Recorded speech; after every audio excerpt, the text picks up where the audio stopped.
So I woke up one morning, and I saw the night before I'd written, "The world is young and in love with itself." And that's nice. But on the next page, I'd written, "The world is old and bitter and hating the envious of the young." So the day before, I got up, got the number 8 bus downtown and walked straight in the mall. And the first thing I see is some noisy 10-year-olds. But then I see some 50-year-old couples tooting at the noisy 10-year-olds. And I think, were you never young? But then I think, well, hey, it was always this way. Because I grew up in an atmosphere of intense disapproval of the young, of crusty, crotchety, crabby, post-empire British people going, "These young people today will never amount to anything. We're doomed. We're doomed." And the hair and the noise and the clothes and the moves might change, but it's still pretty much, "These young people today will never amount to anything. We're doomed. We're doomed." Because I bet you, a few million years back, when the first proto-human, a hominid, stuck a foot on the jungle floor next to some nice stretching African savanna, I bet you there was a whole bunch of disapproving elders up in the greenery, shaking their heads and twiddling their opposable thumbs and going, "These young people today are an awful rabble. We're doomed. We're doomed." Because you know, from ancient Greece, from 800 BC, there is a bewailing litany which reads, "I see no hope for the future of our people if we are dependent on the frivolous youth of today." Which is another way of saying, these young people today are a ghastly bunch of oiks. We're doomed.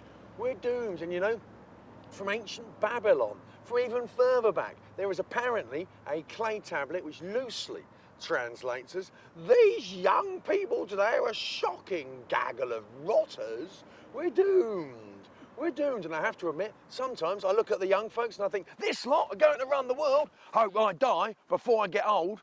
But on the other hand, people my age are now running the world. And how well are we doing? The forthcoming environmental catastrophe the world is inflicting upon itself and intends to leave as inheritances for all its descendants, like a mountain of picnic refuse at a once famed beauty spot. Because what I reckon us old folks do is get there first by blaming the young folks before they have a chance to grow up, get smart and blame us, which is nice and mature and adult of us. Because one thing about this world is loads more old people than there used to be, than there's ever been, and we're the ones with the power. But what should we care? Why should we care what the world ends up like? We ain't gonna be here, so we can have a nice time in the sun and the greenery. Well, whoops, how did that happen? The young folks get a lot of time in the crap. That's the warm crap and the dry crap. That'll sort out the disrespectful oiks. So chew on global warming, shriveled diversity and devastated coastlines. If we keep taking antibiotics willy-nilly, in 50 years' time they ain't gonna work at all, and our great-grandchildren might even die of a small cut. Whatever, because we can put the consequences of our actions into a time machine and send it off into the future where it ain't gonna be our problem. Hard luck, sunshine. So chew on filthy seas and filthy air. That'll sort them out for being so young, so disgustingly, horribly young, so sick-makingly, outrageously, blatantly young. Oscar Wilde said, "Youth is wasted on the young." But what he didn't say was, "So let's waste their youth."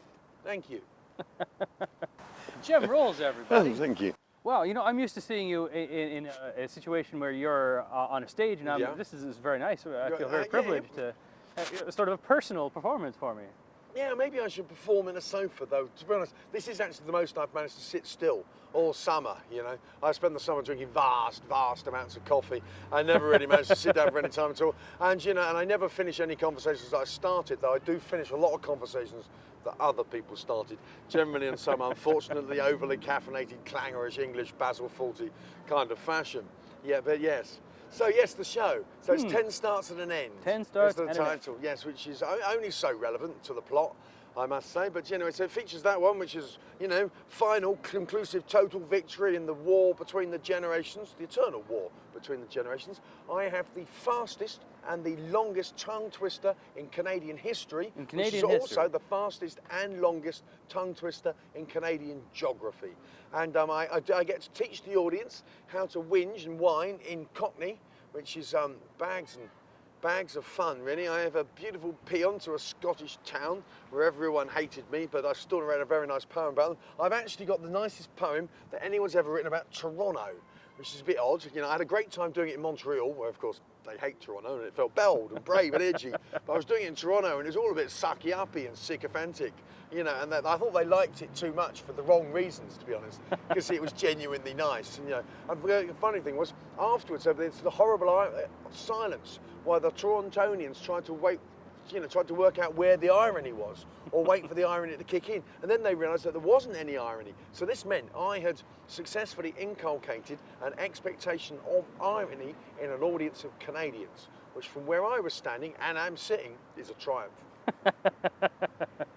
So for more of what you've just experienced right now in a comfortable stage setting, yeah, come see Gem Rolls. The name of the show once again is Gem Rolls, 10 starts and an end. You've seen them before, and if you haven't seen them before, you should see them.